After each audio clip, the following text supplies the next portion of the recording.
السلام علیکم، آپ دیکھ رہے ہیں ہورائزن نیوز ایچ ڈی۔ خبر شامل کرتے ہیں ساہیوال سے۔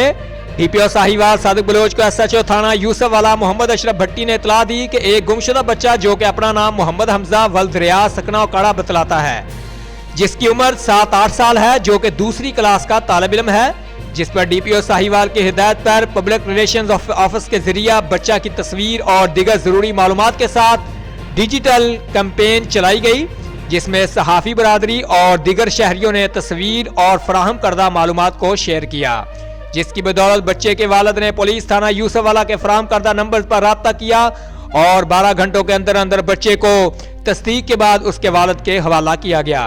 بچے کے والد نے خوشی کا اظہار کیا اور پولیس اور ذمہ دار شہریوں کو ڈھیروں دعائیں دی، جنہوں نے بچے کی گمشدگی کے میسج کو شیئر کیا۔